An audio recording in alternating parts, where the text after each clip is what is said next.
Assalamualaikum warahmatullahi wabarakatuh. Selamat pagi semua. Materi untuk kimia organik sekarang yaitu mengenai stereoisomer. Ya, sebelum untuk membahas tentang stereoisomer lebih dalam, maka background dari adanya perlu kita belajar stereoisomer adalah tragedi thalidomide pada era 1960. Yaitu banyak sekali bayi lahir dengan cacat ekstremitas, yaitu mulai dari tidak adanya tangan ya maupun kaki, sehingga inilah yang menyebabkan buminya senyawa stereoisomer itu mengapa menarik dipelajari. Tragedi thalidomide yaitu adalah obat mual bagi ibu hamil pada tahun era 1950-an dan awal tahun 1960-an itu menyebabkan ribuan bayi lahir dengan kecacatan ekstremitas yang parah. Ya, perusahaan ini adalah Thalidomide, dibuat oleh perusahaan Jerman untuk pertama kali menyampaikan minta maaf atas tragedi thalidomide setelah obat digunakan untuk morning sickness, yaitu mual pada ibu hamil. Dan diketahui obat tersebut sangat efektif untuk morning sickness, tapi setelah banyak ibu yang melahirkan, ternyata melahirkan bayi dengan kecacatan daerah ekstremitas seperti tidak mempunyai tangan maupun kaki. Dan disitulah akhirnya dilakukan suatu studi mengapa banyak kasus kecacatan bayi lahir ekstremitas. Ternyata saat ditelusuri lebih dalam, para ibu kebanyakan minum obat antiemetik yaitu thalidomide tersebut yang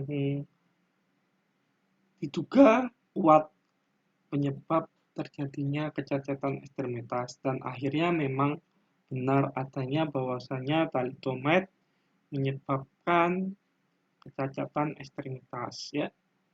Kan WHO mengatakan lebih dari 10.000 kasus cacat dilaporkan di 46 negara akibat minum thalidomide. Menurut WHO, anak-anak lahir tanpa tangan, kaki, lengan dengan cacat ekstremitas juga terjadi cacat pada tulang belakang maupun bibir sumbing ya. Jadi atau tidak adanya telinga. Cacat lainnya menyakup kelainan jantung, ginjal, alat kelamin, serta kelainan sistem pencernaan. Ini adalah suatu tragedi besar. Ya alhamdulillah mungkin waktu di Indonesia itu juga ada kasusnya tapi tidak sebanyak di luar negeri ya. Oke, mengapa thalidomide bisa menyebabkan kecacatan pada infan ya? Karena thalidomide memiliki senyawa racemate ya. Jadi dia punya stereoisomer, isomer ruang. Oke, di sini thalidomide ya, dia memiliki C chiral. Apa C chiral? C yang mengikat 4 atom yang berbeda. Ya, di sini berada ya C chiralnya. Kalau di sini disebut sebagai R thalidomide. Kemudian kalau di sini adalah S thalidomide. Ya, R thalidomide bersifat sebagai antiemetik pada ibu hamil, sedangkan S ini menyebabkan side effect yaitu kecacatan pada bayi atau disebut sebagai teratogenik. Oleh sebab itu, sangat penting bagi seorang farmasis mengetahui dan mempelajari tentang kekiralan dan isomer ruang, karena banyak sekali obat yang memiliki ya pengaruh-pengaruh isomer ruang yang menyebabkan efek farmakologi yang berbeda. Apa yang dimaksud isomer? Isomer senyawa yang berbeda dengan rumus molekul sama, itu adalah isomer. Isomer struktur yaitu isomer dengan keterhubungan yang berbeda. Ya, ada 3 macam: isomer kerangka, isomer posisi, maupun isomer gugus fungsi. Jadi itu disebut sebagai isomer struktur. Kemudian stereoisomer adalah isomer ruang. Isomer dengan susunan atom yang sama, tetapi berbeda dalam orientasi tata ruang dalam suatu bidang. Itu adalah stereoisomer. Jadi kita bisa bagi untuk isomer struktur, itu isomer kerangka, contoh adalah butana, rumusnya sama, C4H10, tetapi 2 metilpropana, yaitu C4H10, ini disebut sebagai isomer kerangka. Isomer posisi, yaitu isomer dengan kerangka atom C sama, tetapi beda posisi substituen, seperti 1 butena, C4H8, sedangkan 2 butena sama memiliki rumus molekul C4H8, cuma berbeda posisi. Sedangkan isomer gugus fungsi yaitu aldehid ya dengan keton, kalau alkohol itu dengan ether, kalau asam karboksilat dengan ester. Itu adalah suatu isomer gugus fungsi. Contoh butanal C4H8O, 2 butanol itu adalah suatu keton C4H8O. Ini adalah isomer gugus fungsi. Jadi isomer kerangka dibagi menjadi isomer struktur ya, dibagi menjadi isomer kerangka, isomer posisi, maupun isomer gugus fungsi. Sedangkan macam-macam untuk isomer ruang yaitu disebabkan oleh konformasi pada golongan alkana karena adanya rotasi bebas pada ikatan CC. Ya, konformil ini dibagi menjadi bentuk eclipse dan Stagger. Kemudian isomer geometrik terjadi karena adanya hambatan rotasi bebas disebabkan oleh pembentukan cincin seperti sikloalkana atau adanya ikatan rangkap alkena yang bab sebelumnya sudah saya ajarkan. Di bab alkena ada cis trans atau E sama Z ya. Dan kita nanti akan fokus mengenai isomer optis ya. Terjadi karena adanya atom C chiral yang disebut sebagai enantiomer. Nanti kita akan mengenal apa dis stereoisomer atau diastereoisomer, kemudian bentuk meso. Ya, jadi ini adalah susunannya, bahwasanya isomer ruang ada disebabkan konformer, yaitu adanya suatu rotasi bebas, ikatan C dan C, ada bentuk eclipse, ada bentuk Stagger, ya, kemudian isomer geometrik, ini disebabkan oleh hambatan rotasi bebas, ya, hambatan oleh pembentukan suatu cincin. Jadi 1,2 dimetil siklohexana itu bisa bentuk trans, bisa bentuk cis, tergantung dia dalam ekuatorial atau aksial ekuatorial. material. Kemudian di sini ada ikatan rangkap, yaitu trans atau cis. Ini sama yang materi yang kemarin saya jelaskan. Sedangkan isomer optis itu karena adanya pusat sekiral. Nanti kita akan mempelajari apa itu enantiomer, diastereoisomer, bentuk meso maupun campuran plasma. Ya, kekiralan. Kiral itu berasal dari bahasa Yunani, kir yang artinya tangan. Benda yang identik dengan bayangan cermin dikatakan benda tersebut adalah benda kiral. Akiral adalah benda yang tidak mempunyai sifat kiral sehingga benda atau bayang cerminnya identik. Ya, sedangkan objek akiral minimal mempunyai satu unsur simetrik dan objek kiral tidak mempunyai unsur simetris. Jadi senyawa mempunyai dikatakan itu mempunyai enantiomer kiralan itu saat mengikat empat atom yang berbeda dan dia tidak memiliki sumbu simetris. Ya, ini tangan ya. Bahwasannya tangan kanan, tangan kiri kita ini adalah kelihatannya sama, tapi saat kita sejajarkan dia tidak sama, maka disebut tidak identik. Maka tangan bersifat kiral.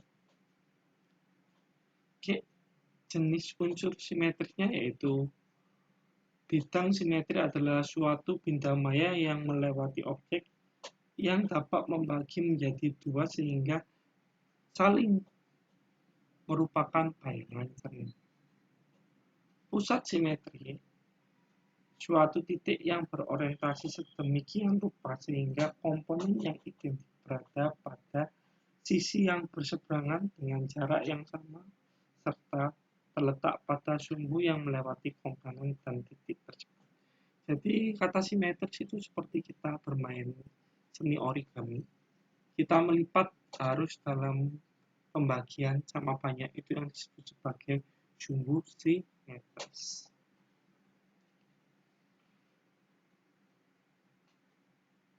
Jadi contohnya untuk sumbu simetris, ya kubus mempunyai sumbu simetris. Kemudian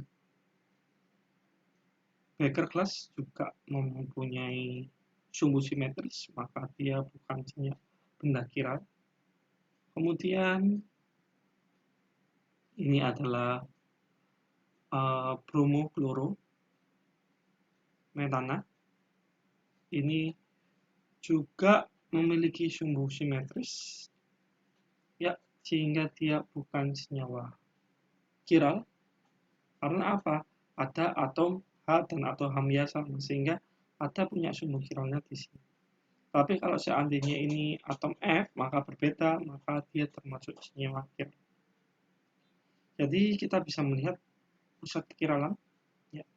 Meskipun ini C, Cl, di sini senyawa yang berbeda, seandainya sini H, maka dia punya suatu sumbu kiral. Maka disebut senyawa ini bukan senyawa kiral karena dia punya sumbu simetris. Senyawa kiral harus terdapat pusat kiral, yaitu atom C yang mengikat 4 gugus yang berbeda. Sehingga ini adalah suatu bayangan cerminnya, ya. Molekul dan bayangan cerminnya tidak identik, merupakan dua senyawa yang berbeda. Jadi kita bisa mengetahui bahwasanya seperti Cl, Bri ini adalah cerminnya, yaitu dua senyawa yang berbeda. Perbedaan ini akan terlihat jelas apabila kita tempatkan pada suatu bidang yang sama. Oke, sekarang kita bicara mengenai sepasang enantiomer. Ya, ini adalah enantiomernya. Ya, jadi S plus asam laktat, R asam laktat. Ini adalah disusu dengan bidang polarisasi negatif 13,5 derajat, sedangkan ini adalah pada jaringan otot yang menyebabkan pegal-pegal, ini 13,5 derajat. Sifat-sifat enantiomer R maupun S yaitu memiliki sifat fisik yang sama, sifat kimia yang sama, memutar cahaya polarisasi dengan sudut yang sama, tetapi arah putar berbeda. Makanya ini disebut negatif, maka ini negatif atas asam laktat. Kalau positif, ini adalah dia memutar ke arah sudut yang positif.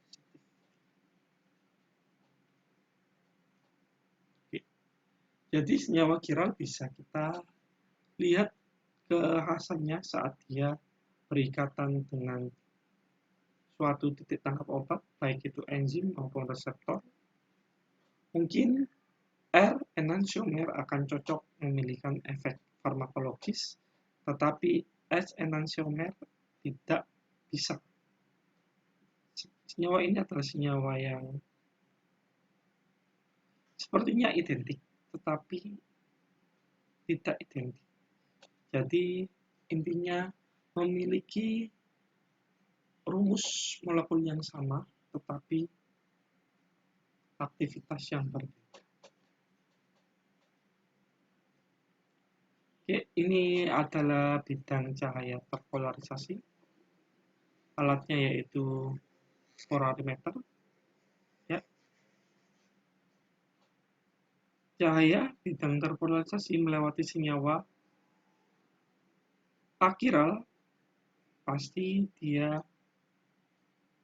0. Tapi kalau dia senyawa kiral pasti dia punya suatu sudut tertentu. Bidang terpolarisasi mengalami rotasi yaitu dengan senyawa kiral yang bersifat aktif. Jadi akan terpolarisasi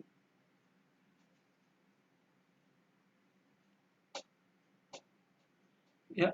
Saat kita lihat ini adalah sumber cahaya, ini adalah suatu zat di dalam suatu tabung, kemudian kita analisis, maka dia akan mengalami suatu polarisasi. Itu perbedaan sudutnya maka disebut sebagai senyawa kiral. Ya. Memutar ke kanan disebut dextrorotary atau ditandai dengan positif.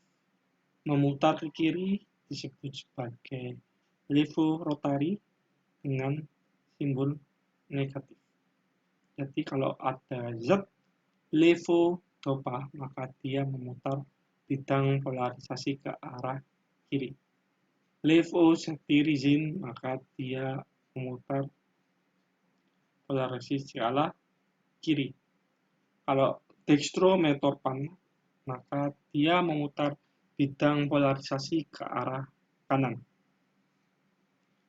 Jadi itu adalah obat-obat yang saya sebut memiliki suatu kekilalan. Dexchlorphenoramine maleat berarti dia memutar ke arah kanan ya, rotasi searah jarum jam. Oke, pemuraan dari senyawa optik yaitu suatu ukuran yang menunjukkan komposisi enantiomer tertentu dalam suatu campuran. Jadi suatu zat per enantiomernya ya sudutnya berapa? Kalikan 100%. Kalau EE adalah enantiomer excess. Perbedaan antara persentase kedua enantiomer dalam suatu campuran. Jadi R dikurangi S per R tambah S kalikan 100%. Kemudian optik dan enantiomer excess mempunyai pengertian yang sama. Bedanya kemurnian optis dapat ditentukan dengan percobaan, sedangkan enantiomer excess berdasarkan hasil perhitungan. Contoh, limonen pada lemon, limonen pada jeruk. Kalau S pada lemon, R pada jeruk. Ini memutar bidang polaris ke arah kanan, ini ke arah kiri. Ya, kalau teramati 109, maka komposisi yang paling dominan adalah limonen dalam bentuk R. Ya, maka enantiomer excess 109 per 123 kalikan 100%. Maka 8,86% EE. Ini adalah campuran. Ya, enantiomer excess, yaitu kelebihan dari yang R. Maka sisanya adalah 11,4% yang campuran R dan campuran S. Maka ini dibagi dua. Maka komposisi campurannya adalah yang positif atau R yaitu 94,3, yang negatif 5,7. Sehingga menyebabkan sudutnya adalah akhir rotasi yang teramati 109,0 derajat. Ini adalah suatu naproxen obat NSAID. Dia memberikan S enantiomer dengan enantiomer excess-nya 97%.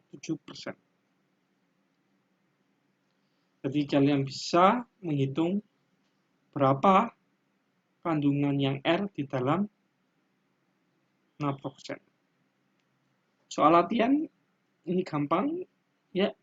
Masukkan rumus yang tadi, pasti akan ketemu ya. Coba gambarkan Fischer project dari stereoisomer 2,3 diklorobutan. Identifikasikan stereogenic center, jadi pusat kiralannya di mana, R atau S, dan di mana, bagaimana stereoisomer kiralnya.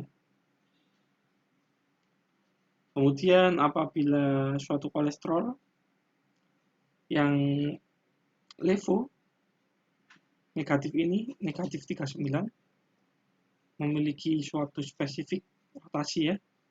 Kemudian sampel itu terdiri atas 10% dari kolesterol, 90% dari negatif kolesterol. Bagaimana persentase sudutnya? Dihitung dengan rumus yang tadi. Dan ini juga tiga-tiganya ini dikerjakan karena soalnya mudah ya. Oke, cara penulisan konfigurasi ruang.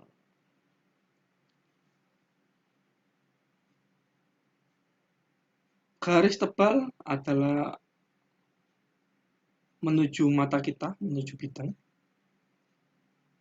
Menjauhi mata kita atau menjauhi bidang. Garis ini adalah pada bidang. Ini adalah sepasang enantiomer dari dua senyawa yang berbeda.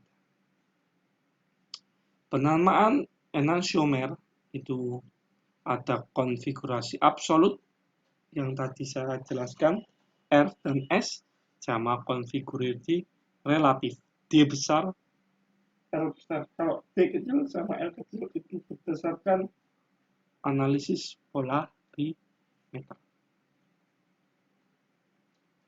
Ya, aturannya digunakan CIP, Chan Eagle Prelog, yaitu Prioritas diurutkan 1, 2, 3. Yang paling kecil adalah nomor 4. Letakkan prioritas paling rendah menjauhi mata kita. Gambar lengkungan panah 1, 2, 3. Kemudian apabila memutar searah jarum jam, maka disebut R. Saat memutar ya berlawanan dengan jarum jam, maka disebut S. Tapi nanti dihitung 1, 2, 3. Memutar searah jarum jam disebut R.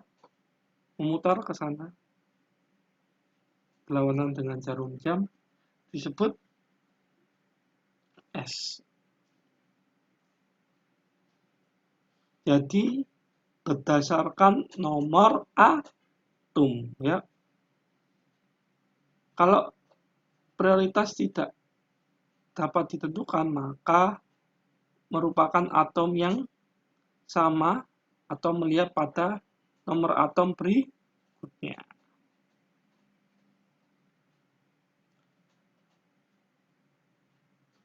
Ini gak usah dihafal ya. Atom-atom dengan ikatan rangkap, maka bisa dipecah. Demikian.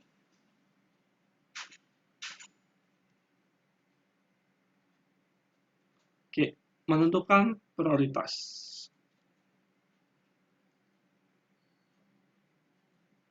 I nomor atom lebih besar daripada yang lain, maka 1, 2, 3. Dia akan memutar ke sana. Berlawanan jarum jam adalah S. Tetapi H ini atom terkecil mendekati mata, maka akan dibalik. Maka dia adalah R. Ya, itu tata namanya secara absolut. Jadi kalau kita gambar sama, hanya diletakkan di belakang, maka 1, 2, 3 memutar ke kanan. Kalau enantiomer ya maka di sini 1, 2, 3 memutar ke kiri. Jadi usahakan ya atom terkecil ini menjauhi bidang. Dibuat seperti ini. Jadi kenapa saya menata tadi R sama S? H di belakang. Ya, udah nomor kecil kan. 1, 2, 3. Kalau ini C sama C kan sama, tapi dia ada O-nya. Maka diprioritaskan dengan O yang memiliki nomor atom lebih besar daripada H. Maka disebut S. Kalau di sini 1, 2, 3. Ini disebut R. Makanya adalah disebut sepasang enantium. Jadi kalau misalnya disuruh mengerjakan, nah ini senyawa apa? Ini saya beri contoh ya. Maka diurutkan dulu 1, 2, 3. Maka memutar ke searah jarum jam. Tapi karena H mendekati mata dibalik, maka dia adalah berlawanan jarum jam. Ya, 3 S 1,2 butan diam. Seperti ini juga sama. Nomor atom yang diprioritaskan bukan hanya H, yang paling kecil adalah CH4.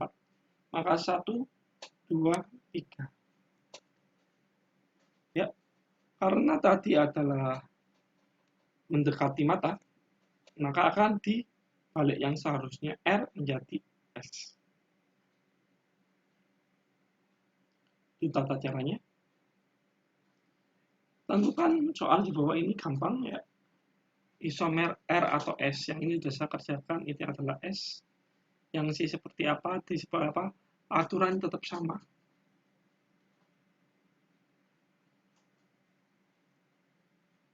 Ini tidak menjadi tugas ya, tapi boleh kalau kalian ingin mengerjakan. Kalau konfigurasi relatif berdasarkan yaitu glukosa dari yang paling jauh dari gugus aldehid. Ini disebut sebagai memutar R. Ya. Kalau positif negatif berdasarkan alat polarimeter. Kalau D sama L berdasarkan relatif glukosa. Kalau D kecil sama L kecil, dextro sama levo juga berdasarkan apa? Polarimeter. Kalau absolut berdasarkan tata nomor atom. Oke, ini adalah aturan mengubah konfigurasi ruang menjadi proyeksi Fisher. Apabila ada senyawa seperti ini posisinya, maka ini akan seperti kanan kiri, ya, mendekati bidang, atas bawah menjauhi bidang, atau bisa disebut sebagai seperti ini. Ini berarti mendekati bidang, menjauhi bidang. Jadi kita bisa lihat seperti ini, berubah seperti ini, berubah seperti ini. Ya, kenapa ini S? Maka dihitung 1, 2, 3, memutar ke kanan. Karena H mendekati mata, maka dibalik memutar ke kiri. Contoh, ini 1, karena senyawa yang sama ya. 1, 2, 3, maka memutar ke kiri karena H sudah terletak menjauhi bidang. Jadi itu adalah cara mengubahnya. Kalau saya memang lebih suka mengubahnya. Boleh mengubah model seperti ini. Ya, boleh mengubah model seperti ini. Terserah. Pasti hasilnya akan sama. Jadi aturannya, kalau posisi gugus terendah berada di atas atau di bawah, ya, kalau memutar ke kanan, ya R, kalau ke kiri S, tapi kalau gugusnya berada kanan atau kiri, maka akan dibalik.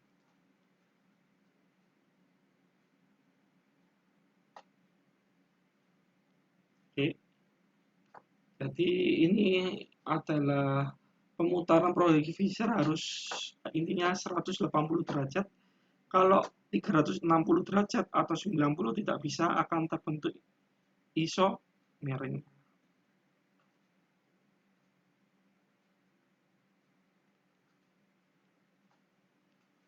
Oke, apabila molekul mempunyai satu pusat C chiral, maka dia punya stereoisomer atau sepasang enantiomer. 2 stereoisomer. Untuk molekul punya 2 pusat C chiral, maka rumusnya adalah 2 pangkat N. Dia punya 4 stereoisomer. Contoh yaitu adalah 2,34 trihidroksibutana. Ya, ada stereoisomer di sini. Ya. Maka 2 pangkat 2 sama dengan 4 stereoisomer merupakan 2 pasang enantiomer. Ya, ini 2 pasang enantiomer. Yang ini adalah RR, ini SS, yang sini adalah kebalikannya, yaitu R, sini S, maka sini S, sini R.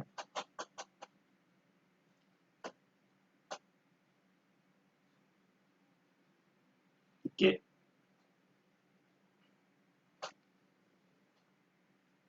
Distereoisomer. Isomer yang bukan bayangan cerminnya menunjukkan antara 2 stereoisomer atau lebih. Kalau senyawa ini adalah 2 RR, 2 SS, maka ini adalah suatu enantiomernya.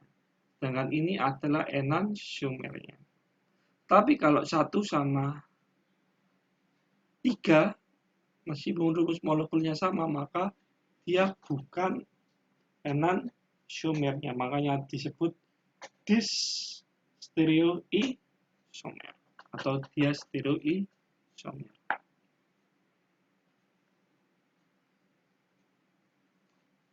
Oke,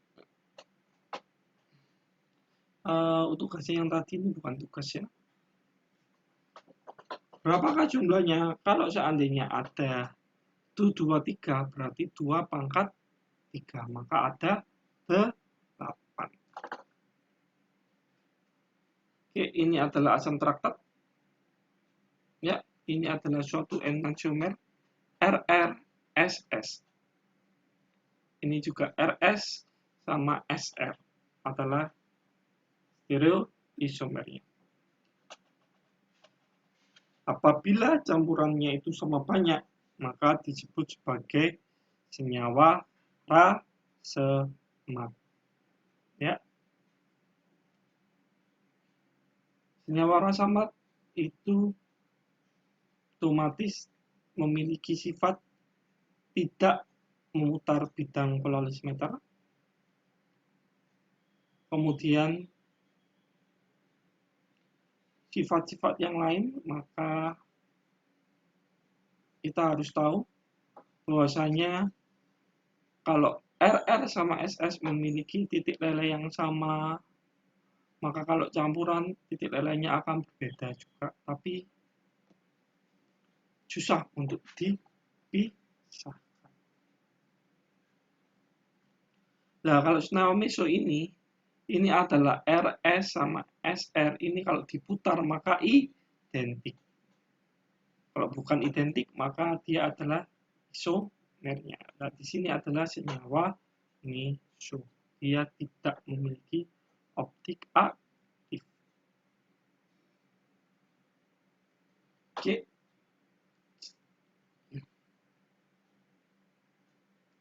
Enantiomer mempunyai sifat fisika kimia yang sama. Di stereoetal senyawa yang berbeda memiliki sifat kimia yang berbeda pula. Contoh meso pada traktat mempunyai sifat fisika kimia yang berbeda dari bentuk enantiomer. Asam traktat ya positif dan asam traktat negatif. Apakah senyawa-senyawa berikut kiral dan di mana letak kiralannya? Bagaimana konformasinya? Ya, bentuknya R atau S. Analisa. Jadi saya beri contoh seperti ini. H otomatis kan di belakang karena si H sudah di depan. Maka nomor atom yang paling besar adalah C sama N adalah N. Maka 1, 2, 3. Ya. Berawanan dengan jarum jam disebut S. Jadi seperti itu. Kalian kerjakan di mana letak kiralnya. Seperti ini. Maka 1, 2, 3. Disebut sebagai S. Ya, karena berlawanan arah jarum jam. Oke, ini juga dikerjakan semua klorokin, vitamin C, metil dopa ini apakah kiral atau tidak? Di mana letak kiralannya? Kalau saya nanti mengerjakan ini, gunakan Marvin sketch saja lebih cepat ya. Nah, ini adalah contoh obat yang mempunyai stereoisomer optis ya. Levothyroxine memiliki efek Medriaticum 15-20 kali lipat daripada bentuk isomer dextro. Levometidopa memiliki efek anti-hipertensi, tetapi dextrodopa tidak memiliki efek. Kemudian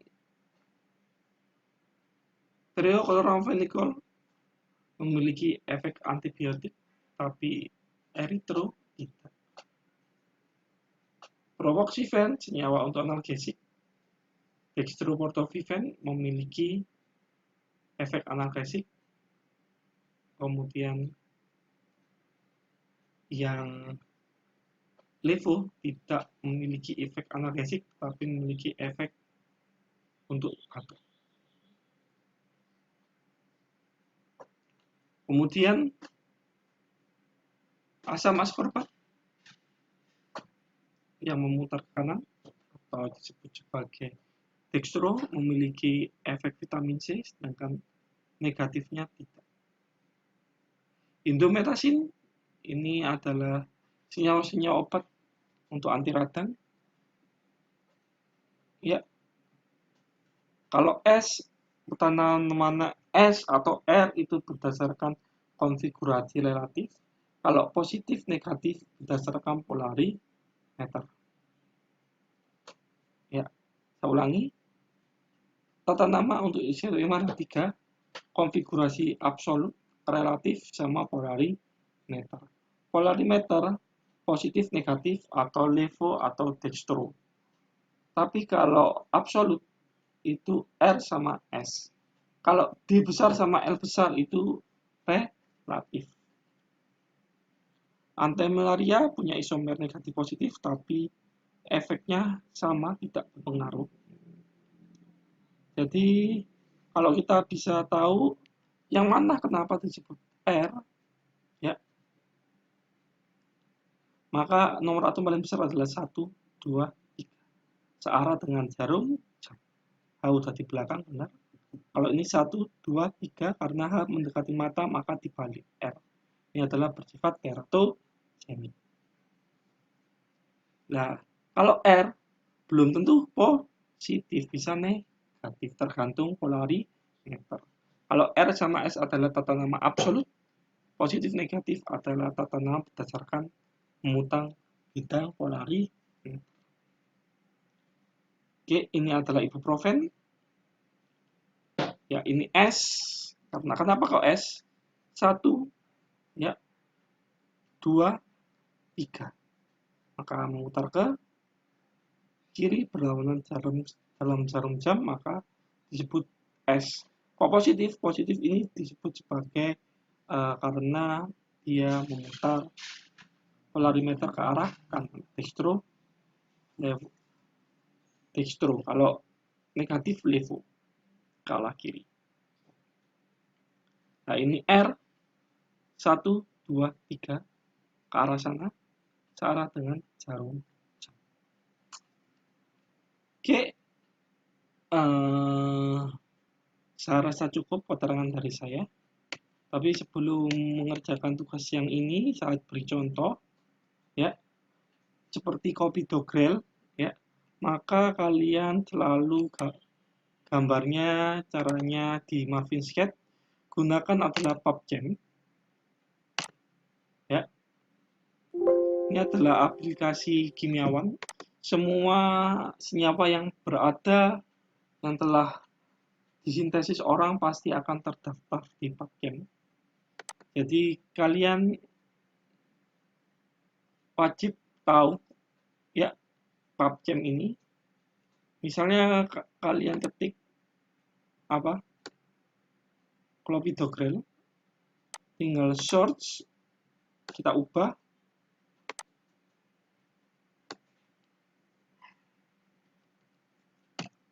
clopidogrel,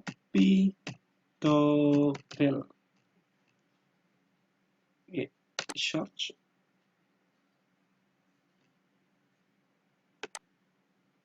Oke, di sini adalah S. Dia memutar bidang polarisasi ke arah positif kanan. Jadi S belum tentu negatif, ya. Jadi bentuk dextro. Maka gimana caranya? Kopi ini, ya, masukkan pada Marvin Sketch. Maka kalian structure,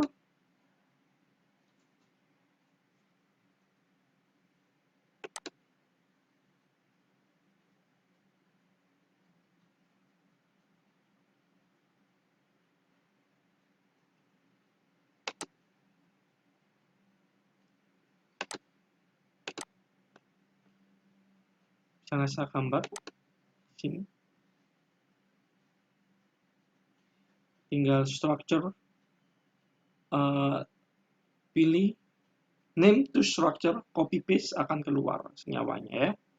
Cuma ini karena saya lagi banyak buka aplikasi sehingga Centro Marvin Sketch saya agak lemot, tidak bisa. Oke, tinggal name to structure.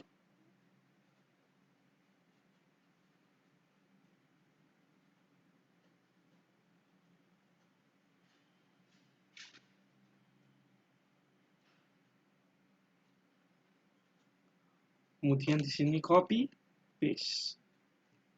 Kemudian tekan import. Oke, ini adalah struktur copy toggle, disebut sebagai S. Ya, seandainya kalian tidak menggunakan aplikasi harus tetap bisa, itu R atau S ya. Kalau bentuk R-nya seperti apa, maka lihat langsung aja ubah R. Kalau misalnya tipenya adalah S, ya kalian bisa ubah sendiri.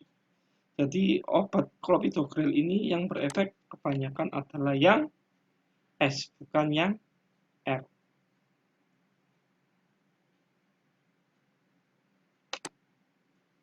Oke, kerjakan dengan baik. Saya akhiri pertemuan kali ini. Besok tetap stereoisomer, tapi saya lebih mempraktekkan suatu aplikasi-aplikasi yang lebih general supaya kalian tidak cenderung menghafal. Saya tutup. Wassalamualaikum warahmatullahi wabarakatuh. Semoga informasi ini berguna bagi saya pribadi dan untuk kalian semua.